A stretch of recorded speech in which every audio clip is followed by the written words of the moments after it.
கர்த்தருடைய பரிசுத்தமுள்ள நாமம் மகிமைப்படுவதாக. ஆண்டவரும் அருமை இரட்சகருமாகிய இயேசு கிறிஸ்துவின் இனிதான நாமத்தினாலே தேவனுடைய பாதத்திலே கடந்து வந்திருக்கிற உங்கள் அனைவரையும் அன்போடு கூட வாழ்த்துகிறேன். கர்த்தர் உங்களை நிறைவாய் ஆசீர்வதிப்பாராக. இந்த நாளிலும் செய்திக்காக தெரிந்து கொண்ட வேத வசனம் வெளிப்படுத்தின விசேஷம் அதனுடைய 22வது அதிகாரம். வெளிப்படுத்தின விசேஷம் 22வது அதிகாரம் அதனுடைய 5வது வசனமும் 15வது வேத வசனத்தையும் சேர்த்து ஒருவர் சத்தமாய் வாசிப்போம். வெளிப்படுத்தின விசேஷம் 22வது அதிகாரம் 5வது வசனமும் 15வது வேத வசனம். அங்கே ராக்காலம் இராது, விளக்கும் சூரியனுடைய வெளிச்சமும் அவர்களுக்கு வேண்டுவதில்லை. தேவனாகிய கர்த்தரே அவர்கள் மேல் பிரகாசிப்பார். அவர்கள் சதா காலங்களிலும் அரசாளுவார்கள். 15வது வசனம். நாய்களும் சூனியக்காரரும் உபச்சாரக்காரரும் கொலை பாதகரும் விக்கிரக ஆராதனைக்காரரும் பொய்யை விரும்பி அதின்படி செய்கிற யாவரும் புறம்பே இருப்பார்கள். ஸ்தோத்திரம். அங்கே ராக்காலம் இராது, விளக்கும் சூரியனுடைய வெளிச்சமும் அவர்களுக்கு வேண்டுவதில்லை. தேவனாகிய கர்த்தரே அவர்கள் மேல் பிரகாசிப்பார். அவர்கள் சதா காலங்களிலும் அரசாளுவார்கள். நாய்களும் சூனியக்காரரும் உபச்சாரக்காரரும் கொலை பாதகரும் விக்கிரக ஆராதனைக்காரரும் பொய்யை விரும்பி அதின்படி செய்கிற யாவரும் புறம்பே இருப்பார்கள் என்று சொல்லி ஆண்டவராகிய இயேசு கிறிஸ்து இந்த வார்த்தையில் விரிவிதமாக்க அவர் சொல்கிறார். ஸ்தோத்திரம். குறிப்பாக பரலோக ராஜ்யம் அது எப்படி இருக்கும் என்பதை அவர் அந்த சில வார்த்தையில் அவர் சொல்லிவிட்டு, ஸ்தோத்திரம், அந்த பரலோக ராஜ்யத்துக்குள்ளே இருக்கிற ஜனங்களும் தங்களுடைய வாழ்க்கையில் எப்படி இருப்பார்கள் என்றும், அதே நேரத்தில் ஒரு பெருங்கூட்டம் பேர் பரலோக ராஜ்யத்திற்கு புறம்பே இருப்பார்களாம். அவர்கள் யார் என்று சொல்லியும் இந்த வேத வசனத்தில் ஆண்டவராய் இயேசு கிறிஸ்து அவர் தெளிவாக அவர் சொல்லி இருக்கிறார். கர்த்தருக்கு ஸ்தோத்திரம். பரலோக ராஜ்யத்தில் அங்கே ராக்காலம் கிடையாது. ராக்காலம் என்று சொன்னால் ஸ்தோத்திரம், இரவு காலமும் கிடையாது. ராக்காலத்திற்கு 2 பொருள்படும். ஒன்று இரவு காலம், 2 ஸ்தோத்திரம் கஷ்ட காலம். ஸ்தோத்திரம். பரலோக ராஜ்யத்தில் இரவும் கிடையாது, கஷ்ட காலமும் கிடையாது. ஆனால் மனுஷனுக்கு வாழ்க்கையில் பூமியில் 2 மாறி மாறி வரும். ஸ்தோத்திரம்.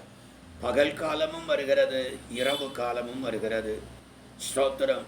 அதே போல் சந்தோஷமாக இருக்கிற ஆசீர்வாதமான காலம் வருகிறது, கஷ்ட காலமும் வருகிறது. ஆனால் பரலோக ராஜ்யத்தில் அப்படி மாறி மாறி வராது. என்றைக்கும் சதா காலமும் அங்கே ராக்காலமே கிடையாது. எப்போதும் பகற்காலம்தான். அங்கே சூரியனுடைய வெளிச்சமும் கிடையாது. அங்கே ஸ்தோத்திரம் விளக்குகளுடைய வெளிச்சமும் கிடையாது. ஆட்டுக்குட்டியானவரே என்ன செய்வார்? தேவனாகிய கர்த்தரே அவர்கள் மேல் பிரகாசிப்பார்.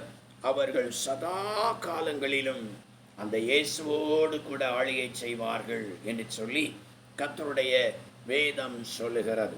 இந்த பரலோக ராஜ்யத்தில் மகிமையான ராக்காலம் இல்லாத ஸ்தோத்திரம் சந்தோஷமான மகிழ்ச்சியான அந்த ராஜ்யத்தில் யார் தான் பிரவேசிப்பார்கள், யார் அதற்கு புறம்பே இருப்பார்கள் என்பதை குறித்து தான் வேகமாய் இந்த நாளில் நாம் தியானிக்க போகிறோம். கர்த்தருக்கு ஸ்தோத்திரம். இந்த பரலோக ராஜ்யத்தில் பிரவேசிக்கிறவர்கள் யார்? வேதத்தை நாம் வாசிக்கும் பொழுதும் முதலாவது வெளிப்படுத்தின விசேஷம் 21வது அதிகாரம் அதனுடைய 27வது வசனத்தின் பிந்தின பாகம் சொல்கிறது, ஜீவ புஸ்தகத்தில் எழுதப்பட்டவர்கள் மாத்திரம் அதில் பிரவேசிப்பார்கள் என்று சொல்லி கர்த்தருடைய வேதம் சொல்கிறது. பரலோகத்தில் தேவன் வைத்திருக்கிறதான ஜீவ புஸ்தகத்தில் யார் யாருடைய பேரெல்லாம் எழுதப்பட்டிருக்கிறதோ அவர்கள் மாத்திரம்தான் அந்த பரலோக ராஜ்யத்திற்குள்ளால பிரவேசிப்பார்களாம். கிறிஸ்தவர்களாக வாழ்ந்தும் ஜீவ புஸ்தகத்தில் பேர் எழுதப்படாவிட்டால் அவர்கள் பரலோக ராஜ்யத்துக்குள் போக முடியாது. உலகத்தையே ஆளுகை செய்கிறவர்களாயிருந்தாலும், தேசத்தையே ஆளுகை செய்கிறவர்களாயிருந்தாலும், அவருடைய பெயரெல்லாம் உலகத்தில் பிரசித்தமானாலும், ஸ்தோத்திரம், ஜீவ புஸ்தகத்தில் பேர் எழுதாவிட்டால், அங்கே இல்லாவிட்டால், பேர் இல்லாவிட்டால் அந்த ராஜ்யத்திற்குள் பிரவேசிக்க முடியாது. அரசாங்கத்தில் பேர் இருக்கலாம், ஸ்தோத்திரம், ஸ்கூலில் பேர் இருக்கலாம், காலேஜில் பேர் இருக்கலாம், வேலை பார்க்கிற கம்பெனியில் பேர் இருக்கலாம். ஆனால் பரலோகத்தில் இருக்கிற அந்த ஜீவ புஸ்தகத்தில் பேர் எழுதாவிட்டால் அந்த பரலோக ராஜ்யத்திற்குள்ளே போக முடியாது. கர்த்தருக்கு ஸ்தோத்திரம். மனுஷர்கள் இன்றைக்கு பூலோகத்தில் தங்களுடைய வாழ்க்கையில் பேர் பதியணும் சொல்லி அதிகமாய் பிரயாசப்படுகிறார்கள். எங்கெல்லாம் தனக்கு பேருண்டாக்க வேண்டுமோ அங்கெல்லாம் அவர்கள் பேருண்டாக்குவதற்காய் பிரயாசப்படுகிறார்கள். பூமியில் எவ்வளவுதான் பேருண்டாகுவதற்காக மனிதன் பிரயாசப்பட்டாலும் பரலோகத்தில் இருக்கிற அந்த ஜீவ புஸ்தகத்தில் பேர் இல்லை என்று சொன்னால் அந்த பரலோக ராஜ்யத்திற்குள்ளே பிரவேசிக்க முடியாது என்பதை ஆண்டவராய் இயேசு கிறிஸ்து சொல்கிறார். அந்த பரலோக ராஜ்யத்துக்குள்ளால போகணும்னு சொன்னால் நம்முடைய பெயர் ஜீவ புஸ்தகத்தில் எழுதப்பட்டாகணுமா? தேவனுடைய கரத்தில் இருக்கிற அந்த புஸ்தகத்தில் எழுதப்பட்டாக வேண்டும். அந்த ஜீவ புஸ்தகத்தில் நம்முடைய பேர் எழுதப்பட வேண்டுமானால், ஸ்தோத்திரம், அந்த ஆண்டவராகிய இயேசு கிறிஸ்துவை நம்முடைய வாழ்க்கையில் நம்முடைய சொந்த இரட்சகராக, சொந்த தெய்வமாக நாம் ஏற்றுக்கொள்ள வேண்டும். ஸ்தோத்திரம். நாம் அதுவரைக்கும் சிறு பிராயம் முதல் அதுவரைக்கும் செய்த பாவங்களை எல்லாம் அவருடைய சமூகத்தில் சொல்லி கண்ணீர் விட்டு அழுது நாம் மன்னிப்பு கேட்டு அந்த பாவங்களை விட்டு நாம் மனம் திரும்ப வேண்டும். கர்த்தருக்கு ஸ்தோத்திரம். அதே நேரத்தில் ஸ்தோத்திரம், நம்முடைய வாழ்க்கையில் மனம் திரும்பின நாம் ஒரு ஆவிக்குரிய சபையில் போய் ஆராதித்து பிதா குமாரன் பரிசுத்தாவின் நாமத்தினாலே மூழ்கி ஞானஸ்நானத்தை பெற்றுக்கொள்ள வேண்டும். அப்பொழுதுதான் அந்த மனுஷனுடைய பெயர் ஜீவ புஸ்தகத்தில் எழுதப்படுகிறது. கர்த்தருக்கு ஸ்தோத்திரம். அது இல்லாத பட்சத்தில் அவன் சர்ச்சைக்கே போனாலும் ஞானஸ்நானம் எடுக்காவிட்டால் அந்த மனுஷனுடைய பேர் ஜீவ புஸ்தகத்தில் எழுதப்பட மாட்டாது. கர்த்தருக்கு ஸ்தோத்திரம். ஆகையினால அந்த புஸ்தகத்தில் யாருக்கு பேர் இருக்கிறதோ அவர்கள் மாத்திரம்தான் இயேசுவின் வருகையில் ஆகாயத்தில் எடுத்துக்கொள்ளப்பட்டு அந்த ராஜ்யத்தை அவர்கள் சுதந்தரிக்க முடியும்.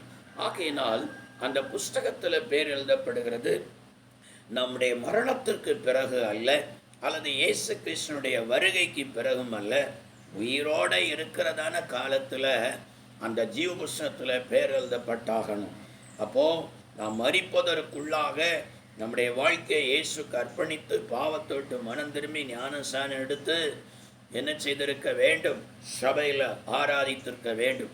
சரி, மரிப்பதற்கு முன்பதாகத்தானே, சரி அப்போ நம்ம பிந்தி பார்த்து கொள்ளலை, இன்னும் இவ்வளோ வயசு இருக்குது, நமக்கு காலங்கள் இருக்குதுன்னு சொன்னால் காலங்கள் தேவனுடைய கருத்தில் இருக்கிறது. மனுஷனுடைய ஆயுசு காலங்கள் அது எப்போன்னு சொல்ல முடியாது. வேத புஸ்தகத்தில் சங்கீதம் 90 மனிதனுடைய ஆயுசு காலங்கள் 70, பலத்தின் மிகுதியாலை 80 என்று சொல்லி எழுதப்பட்டிருக்கிறது. ஆனால் அந்த 70 வயசு வரைக்கும் 80 வயசு வரைக்கும் இருக்கிறவர்கள் எத்தனை பேர் தான் இருக்கிறார்கள்? அநேக இளம் வயசில் போய்விடுகிறார்கள். அநேகர் முக்கால் பகுதி வயசில் 40 வயசு தாண்டுகிற நேரத்திலே போய்விடுகிறார்கள். 60 வயசு வருகிற நேரத்தில் அநேகரை காணலை. 70 வயசில் அநேகம் பேரை காணலை. கர்த்தருக்கு ஸ்தோத்திரம்.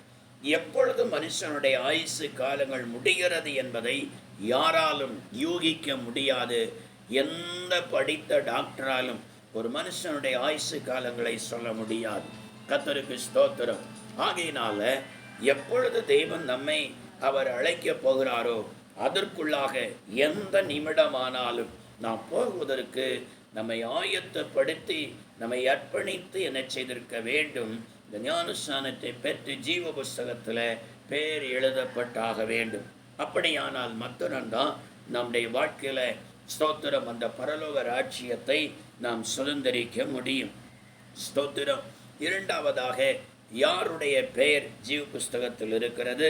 வெளிப்படுத்தின விசேஷம் 21வது அதிகாரம் அதனுடைய 24வது வசனத்தை வாசித்து பார்த்தால், ரட்சிக்கப்படுகிற ஜனங்கள் அதன் வெளிச்சத்தில் நடப்பார்கள் என்று சொல்லி எழுதியிருக்கிறது. ஸ்தோத்திரம். அந்த பரலோக ராஜ்யத்தினுடைய வெளிச்சத்தில் யாரு தான் நடப்பார்களாம்? ரட்சிக்கப்படுகிற ஜனங்கள் அந்த வெளிச்சத்தில் நடப்பார்கள் என்று சொல்கிறார். ஸ்தோத்திரம். பாருங்க, நாம் இப்போ மனம் திரும்பியாச்சு, பாவங்களை விட்டாச்சு, ஞானஸ்தானம் எடுத்தாச்சு, சபையில் சேர்ந்தாச்சு. இனி நம்ம எதில் ரட்சிக்கப்படணும்? வேதத்தில் நான் வாசித்து பார்க்கும் பொழுது இன்னும் சில காரியத்தில் தெய்வ பிள்ளைகள் தங்களுடைய வாழ்க்கையில் ரட்சிக்கப்பட்டால்தான் அந்த ஜீவ புஸ்தகத்தில் பெயர் எழுதப்படும். ஸ்தோத்திரம். இல்லையானால் எழுதப்பட்டிருந்தாலும் அப்படிப்பட்ட ரட்சிப்புக்குள் வராவிட்டால் அவருடைய பெயர்கள் கிறுக்கப்பட்டுவிடும்.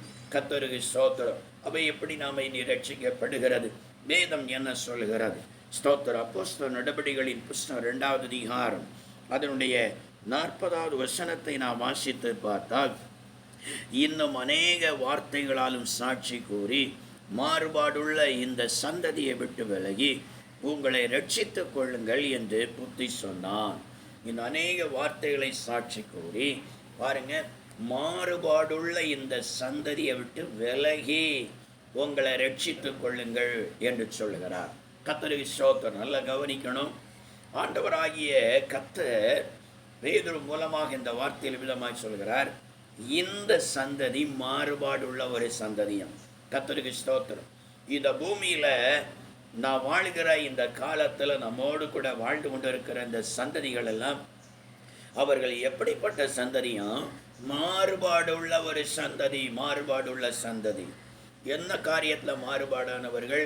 அவர்கள் கிறிஸ்துவுக்கு மாறுபாடானவர்கள், கிறிஸ்துவின் உபதேசத்திற்கும் மாறுபாடானவர்கள், கிறிஸ்துவினுடைய குணாதிசயங்களுக்கும் மாறுபாடானவர்கள், கிறிஸ்துவின் போதனைகளுக்கும் மாறுபாடானவர்கள். கர்த்தருக்கு ஸ்தோத்திரம். மாறுபாடானவர்கள். அவர்கள் உலகத்தாரை போல, உலகத்தின் ஜனங்களைப் போல, கிறிஸ்தவர்களும் அதே போல தான் வாழ்வார்கள். கர்த்தருக்கு ஸ்தோத்திரம். அவர்கள் எப்படி உடை உடுத்திருக்கிறார்களோ அதே போல இவர்களும் உடை உடுப்பார்கள். அவர்கள் எப்படி தங்களுடைய சரீரத்தை அலங்கரிக்கிறார்களோ அதே போல இவர்களும் தங்கள் சரீரத்தை அலங்கரிப்பார்கள். ஸ்தோத்திரம். அவர்கள் எப்படி, ஸ்தோத்திரம், தங்களுடைய சரீரங்களில் அணிகலன்களை அணிகிறார்களோ, பொருளாசைக்கு இடம் கொடுத்து பொருட்களை எல்லாம் தன்னுடைய சரீரத்தில் அணிகிறார்களோ இவர்களும் அதே போல அணிவார்கள். அவர்கள் கொண்டாடுகிற பண்டிகையை இவர்களும் கொண்டாடுவார்கள். ஸ்தோத்திரம். அவர்களுடைய ஃபங்க்ஷன்களில் எதில் போகணும் எதில் போகக்கூடாது என்று சொல்லி இருக்கிறது. இவர்கள் அதில் எல்லாவற்றிலும் போய் பங்கெடுப்பார்கள். அவர்களுடைய பண்டிகை ஆசரிக்கிறார்கள், அவர்களைப் போல வாழ்கிறார்கள், அவர்களைப் போல உடை உடுக்கிறார்கள், அவர்களைப் போல தங்கள் சரீரங்களை அலங்கரிக்கிறார்கள். அவர்களை போலவே இந்த பூமியில் அவர்களோடு ஐக்கியப்பட்டு ஒன்றித்து அவர்களுக்கு இவர்களுக்கும் வித்தியாசம் இல்லாத ஒரு வாழ்க்கை வாழ்கிறார்கள். என்ன ஒரு வித்தியாசம்? இவங்க ஓய்வு நாளில் சர்ச்சில் போகிறாங்க, அவங்க ஓய்வு நாளில் அவங்க கோயிலுக்கு போகிறாங்க. இது ஒன்றுந்தான் விஷயம். இவர்களுக்கு இயேசுன்னு சொல்கிறாங்க, அவங்க அவங்களுடைய தெய்வத்தை சொல்கிறாங்க. ஆனால் ஜீவியத்தில் வித்தியாசம் இல்லை, அவருடைய சரீரத்தின் தோற்றத்தில் வித்தியாசம் இல்லை, அவருடைய அலங்காரத்தில் வித்தியாசம் இல்லை, அவருடைய வாழ்க்கையில், நடக்கையில், பேச்சில், குணாதிசயங்களில் வித்தியாசம் இல்லை. ஆனால் ஆண்டவராய் கர்த்தர் சொல்கிறார், உன்னுடைய வாழ்க்கையில் அந்த மாறுபாடான சந்ததியை விட்டு நீ விலகணும்.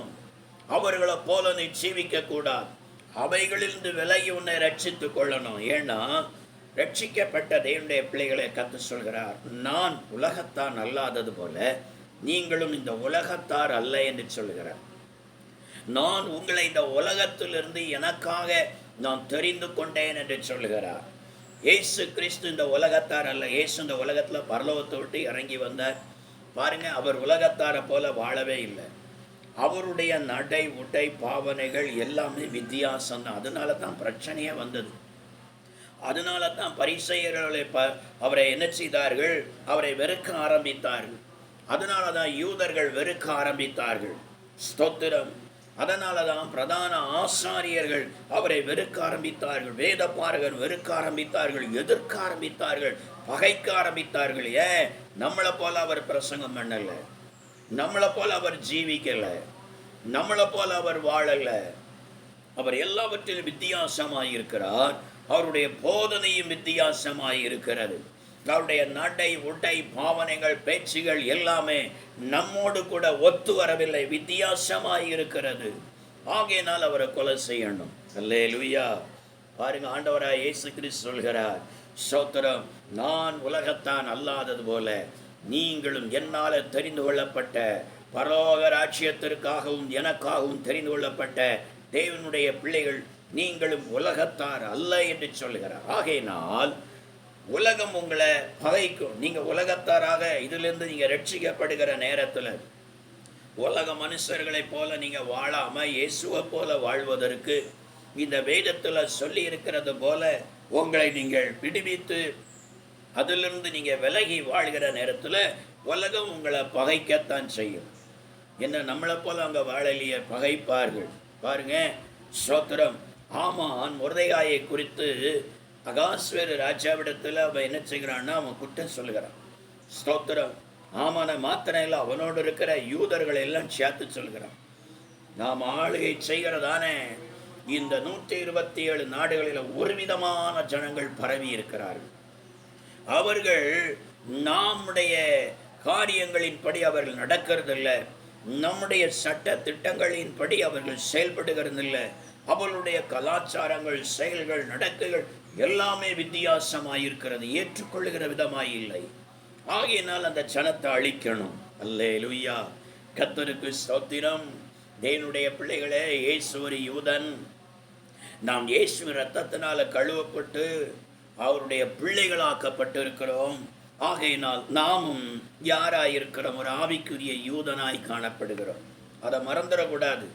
நம்முடைய இயேசுவை நாம் தகப்பனே, அப்பா என்று சொல்லி அழைக்கிறோம். ஏசப்பா என்று சொல்லி அழைக்கிறோம். அவர் யாரு? யூதன்.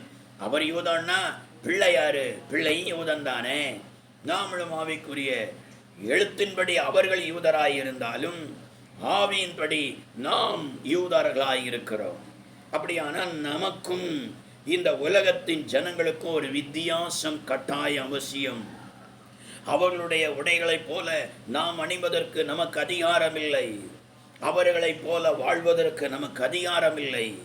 அவர்களைப் போல காதில் 2 தொங்கட்டாமும் மாட்டியும், அவர்களைப் போல தலையில பூவும் பொட்டும், அவர்களைப் போல கழுத்தில் செயினும், அவர்களைப் போல கையில காப்பும் பிரைஸ்லெட்டும், அவர்களைப் போல மோதிரமும் காலில் மிட்டியும் சலங்கையும் போட்டு வாழ்வதற்கு நமக்கு அதிகாரம் இல்லை. ஏனென்று சொன்னால் நாம் இந்த உலகத்திற்குரியவர்கள் அல்ல. இயேசு நம்மை அவருக்காக, அந்த பரலோக ராஜ்யத்திற்காக பிரித்தெடுத்திருக்கிறார். ஆகையினால இதிலிருந்து இந்த மாறுபாடான சந்ததி வாழ்கிறது போல நீ வாழாது, அதிலிருந்து உன்னை விலக்கு என்று சொல்கிறார். யார் அபிநமாக இந்த மாறுபாடான சந்ததி வாழுகிறது போல் வாழாமல் அதிலிருந்து தங்களை ரட்சித்துக் கொண்டு வித்தியாசமாய் இயேசு வாழ்ந்தது போல, வேதம் நமக்கு கற்றுத்தந்தது போல யார் வாழ்கிறார்களோ, உலகம் பகைத்தாலும், குடும்பம் பகைத்தாலும், வெறுத்தாலும், நண்பர்கள் பகைத்தாலும், உற்றார் உறவினர்கள் உடன் பிறப்புகள் பகைத்தாலும், வெறுத்தாலும், நான் இந்த உலகத்திற்கு உரியவள் அல்ல, நீங்க என்ன வேணாலும் பகைச்சு போங்க, இயேசுவே பகைத்தான் செய்தாங்க, அவருக்காக வாழ்ந்த அவர் தெரிந்து கொண்டவர்கள் எல்லாம் பகைக்கத்தான் செய்தாங்க, ஆகையினால நான் இப்படி தான் வாழ்வேன்னு சொல்லி வாழ்ந்தால் அவர்கள்தான் ஆண்டவர் சொன்ன அந்த வார்த்தையின்படி இந்த மாறுபாடான சந்ததியை விட்டு அவர்கள் ரட்சிக்கப்பட்டிருக்கிறார்கள். அவர்கள்தான் இந்த பூமியில கண்ணம் மூடும் பொழுது அல்லது இயேசு கிறிஸ்துனுடைய வருகை வரும் பொழுது அவர்கள் ஆகாயத்தில் பரலோக ராஜ்யத்தில் சேர்த்து கொள்ளப்படுவார்கள். அல்லேலூயா. கர்த்தருக்கு ஸ்தோத்திரம். ஆகையினால ரட்சிக்கப்படுகிற ஜனங்கள் தான் அதன் வெளிச்சத்தில் நடப்பார்கள். மூன்றாவதாக ஸ்தோத்திரம், யார்தான் அந்த பரலோக ராஜ்யத்தில் பிரவேசிப்பார்கள்? வெளிப்படுத்தின விசேஷம் அதனுடைய 22வது அதிகாரம். வெளிப்படுத்தின விசேஷம் அதனுடைய 22வது அதிகாரம் அதனுடைய 4வது வசனத்தை நாம் வாசித்து பார்த்தால், அவருடைய ஊழியக்காரர் அவரை சேவித்து அவருடைய சமூகத்தை தரிசிப்பார்கள், அவருடைய நாமம் அவர்களுடைய நெற்றிகளில் இருக்கும் என்று சொல்கிறார். அந்த பரலோக ராஜ்யத்தில் யார்தான் வந்து சேருகிறார்களோ, சேர்ந்து அவரை தரிசித்து அவரோடு கூட வாழ்ந்தவரை சேவிக்கிறார்களாம். நாம் வாசிக்கிறோம், அவருடைய ஊழியக்காரர். எப்படி அவருடைய ஊழியக்காரன் சொல்ல முடியும்? நல்லா கவனிங்க. ஊழியக்காரன் சொன்னால் பிரசங்கம் பண்ணுகிற மட்டும்தான் ஊழியக்காரன் சொல்ல நினைச்சிடக்கூடாது. சபை ஆராதனை நடத்துகிறவங்க மட்டும்தான் ஊழியக்காரன் சொல்லி எண்ணிவிடக்கூடாது. ஸ்தோத்திரம். எபிரேயர் 9:14 கிறிஸ்துனுடைய இரத்தத்தினால் கழுவப்பட்டவர்கள், கிறிஸ்துனுடைய இரத்தம் சிந்தப்பட்டதே அவருக்கு ஊழியம் செய்வதற்கு என்று சொல்லி எழுதியிருக்கிறது. அந்த இரத்தம் யார் யாருக்கு மேலெல்லாம் வந்து சிந்தப்பட்டு கழுவப்பட்டதோ அவர்கள் எல்லாம் ஊழியம் செய்யணும்னு தான் எழுதியிருக்கிறது. கர்த்தருக்கு ஸ்தோத்திரம். அதில் சிலரை கர்த்தர் என்ன செய்கிறார்? அவர் சபை ஊழியத்துக்கு போதகர்களாக அழைக்கிறார், சிலரை தீர்க்கதரிசிகளாக அழைக்கிறார், சிலரை அப்போஸ்தலர்களாக அழைக்கிறார், சிலரை சுவிசேஷகர்களாக அழைக்கிறார், சிலரை மெய்ப்பர்களாக அழைக்கிறார். ஒருவேளை நீங்கள் ஸ்தோத்திரம் அப்போஸ்தல ஊழியத்தை செய்யாவிட்டாலும், இந்த போதக ஊழியத்தை, மெய்ப்பனுக்குரிய ஊழியத்தை செய்யாவிட்டாலும், சுவிசேஷ ஊழியத்துக்காயிலும் கர்த்தர் உங்களை அழைத்திருக்கிறார். சுவிசேஷத்தை எப்படி சொல்றது? நீங்கள் ரட்சிக்கப்பட்டீங்களே, கர்த்தர் உங்களை ரட்சித்தாரே, அவர் உங்களை ரட்சிப்பதற்கு முன்பதாக நீங்கள் எப்படி இருந்தீங்க, உங்கள் குணங்கள் எப்படி இருந்தது, சுவாபம் எப்படி இருந்து, உங்கள் நடைமுறை பாவனைகள் அலங்காரம் எப்படி இருந்தது, இன்னைக்கு எப்படி மாறி இருக்கிறது. ஸ்தோத்திரம். இன்றைக்கு இந்த அளவுக்கு மாறுவதற்கு காரணம் யார்? அதுதான் சுவிசேஷம். அதை நீங்கள் சொல்லிட்டாலே போதும், அதை மற்றவங்களை சொன்னால் போதும். நான் ரட்சிக்கப்படுவதற்கு முன்னாக என்னை இப்படி நீங்கள் பார்த்துருக்கிறீங்களே, இப்போ என்னை பார்க்குறீங்களே, நான் எப்படி இருக்கிறேன் பாருங்கள், எவ்வளோ சந்தோஷமாக இருக்கிறேன், மகிழ்ச்சியாக இருக்கிறேன், என் முகம் எவ்வளோ பிரகாசமாக இருக்குது பாருங்கள். இதுதான் இயேசு தந்த ரட்சிப்பு. நீங்களும் இயேசுவண்டை வந்தால் உங்களை மாற்றுவார். இதை விட பெரிய சுவிசேஷமே இல்லை. அல்லேலூயா. கர்த்தருக்கு ஸ்தோத்திரம். ஆண்டவராய் கர்த்தர் சொல்கிறார், அவருடைய ஊழியக்காரர் அவரை சேவிப்பார்கள். சரி, இந்த சுவிசேஷத்தை மட்டும் சொல்லிட்டா போதாது, அவருடைய அடையாளம் அவருடைய நெற்றில இருக்கும், அவருடைய நாமம் அவருடைய நெற்றியில இருக்கும் என்று சொல்கிறார். பாருங்க, நெற்றியில யார் யாருக்கு அடையாளம் போடப்பட்டிருக்கிறதோ, அவருடைய நாமத்தின் அடையாளம் யார் யாருக்கு போடப்பட்டிருக்கிறதோ அவர்கள் தான் என்ன செய்வார்களாம்? அந்த பரலோக ராஜ்யத்திற்குள் பிரவேசிப்பார்களாம். அப்ப யாருக்கு நெற்றியில அடையாளம் போடுகிறார்? அடையாளம் சொன்னால் வேற ஏதாவது அடையாளம் நாமம்னு சொல்லி நினச்சிடக்கூடாது. அவருடைய நாமம் என்று சொன்னால் சும்மா அவர் கோவையை போட்டு இழுக்கிறது அல்ல. வேதம் தெளிவாக சொல்லு, கிறிஸ்துவின் மணவாட்டி என்கிறதான பெயர். நாமம்னு சொன்னாலே அதனுடைய அர்த்தம் என்ன? பெயர். பெயருக்கு தான் அவருடைய நாமம். என்ன அவருடைய நாமம்? பெயர். அல்லேலூயா. கர்த்தருக்கு ஸ்தோத்திரம். கிறிஸ்துவினுடைய மணவாட்டி என்று சொல்லி அவருடைய நெற்றியில எழுதப்படுகிறது. பாருங்க, இந்த அடையாளம் யாருக்கு போடப்படுகிறது? வேதம் என்ன சொல்லுகிறது?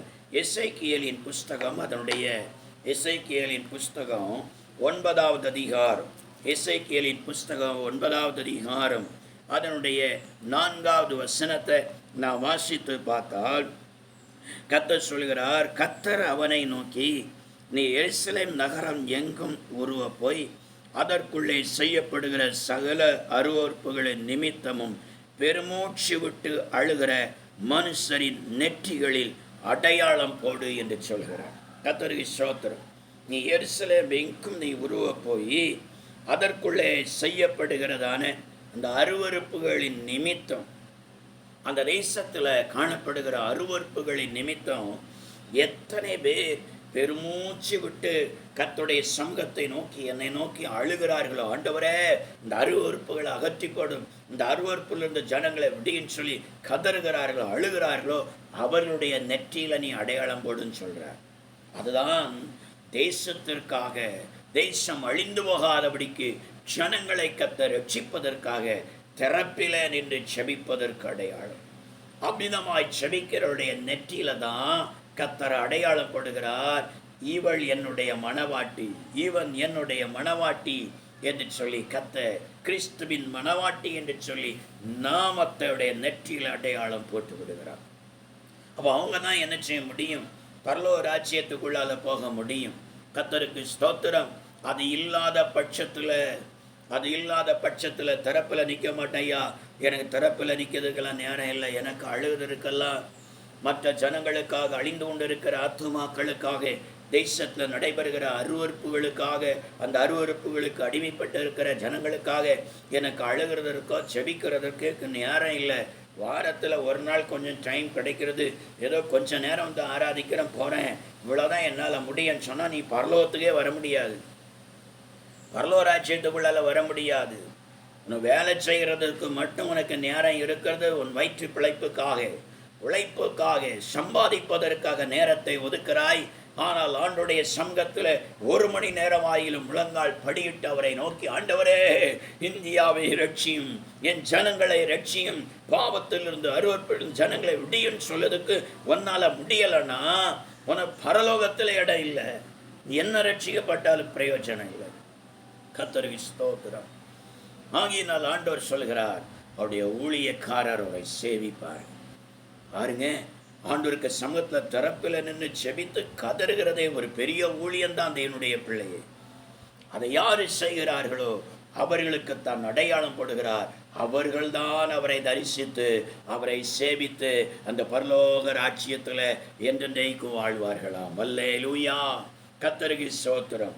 4வது ஸ்தோத்திரம், அந்த பரலோக ராஜ்யத்திற்குள்ளே நான் பிரவேசிக்க வேண்டுமானால் என்ன செய்ய வேண்டும்?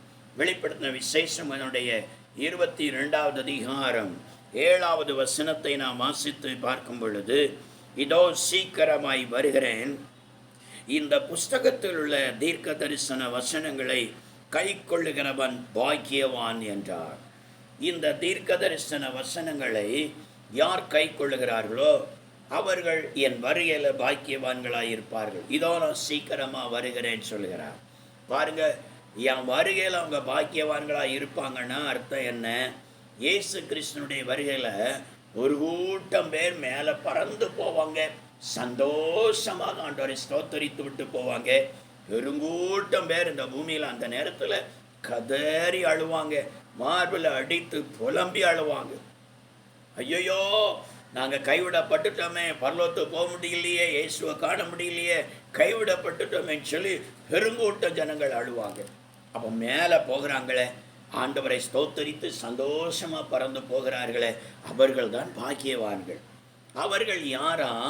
இந்த தீர்க்க தரிசன வசனத்தை கை கொள்ளுகிறவர்கள்.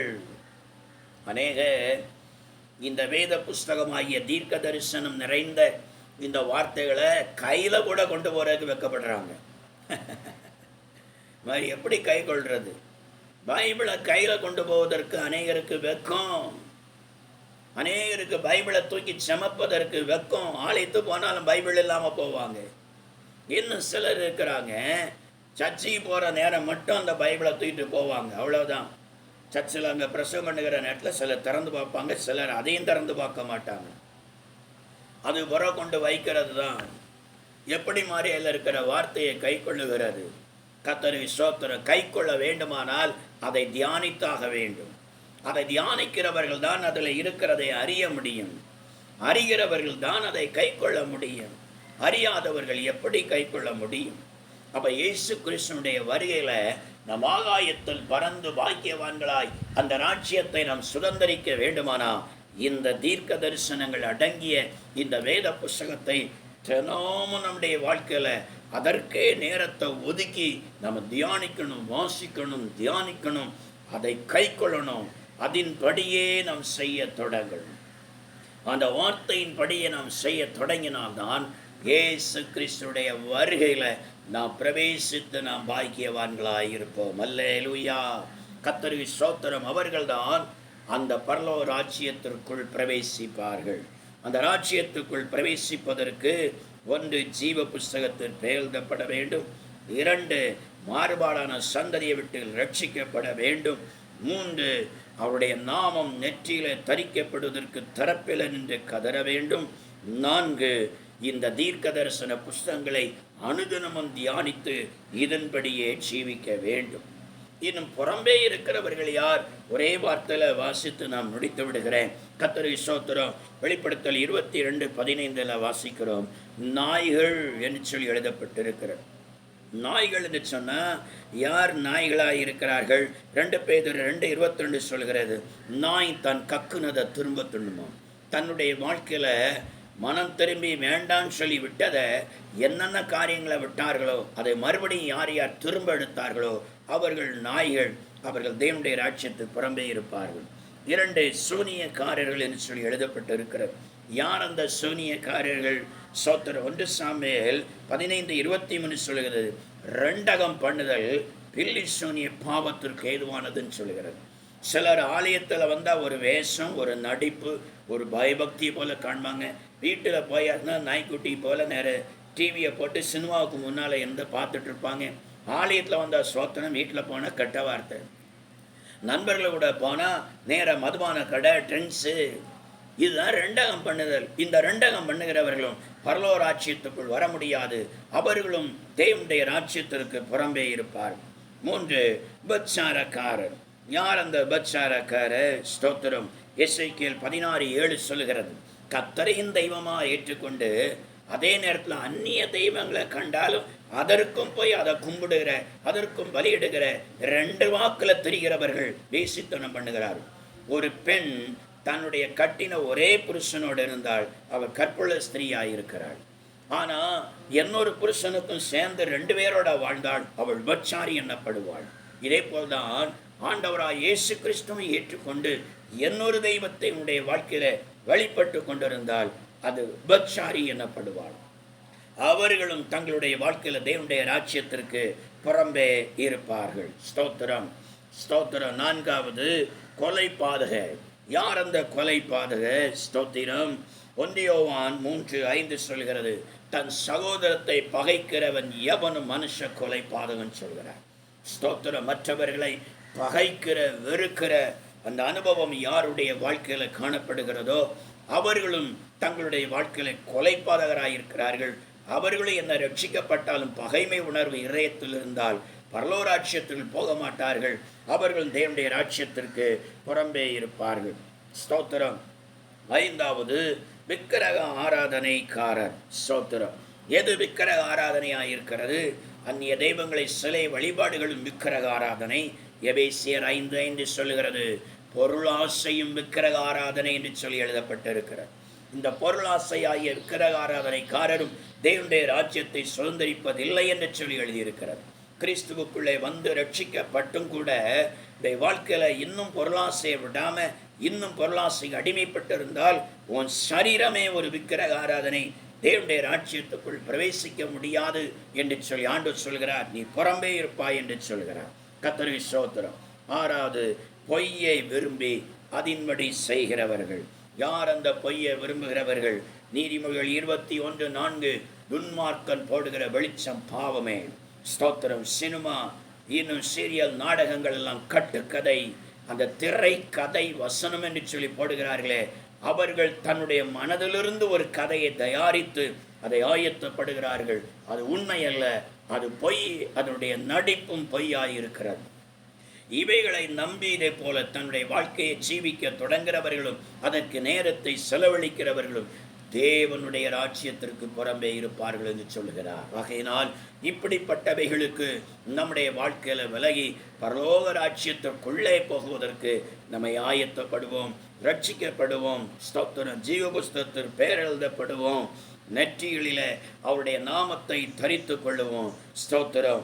இந்த புஸ்தகத்தில் இருக்கிற தீர்க்கதரிசன வசனங்களை தியானித்து கை கொண்டு அவர் ராஜ்யத்திற்கு போவதற்கு ஆயத்தப்படுவோம். கர்த்தர் நம்மை ஆசீர்வதிப்பாராக. ஆமென். ஜெபிப்போமா.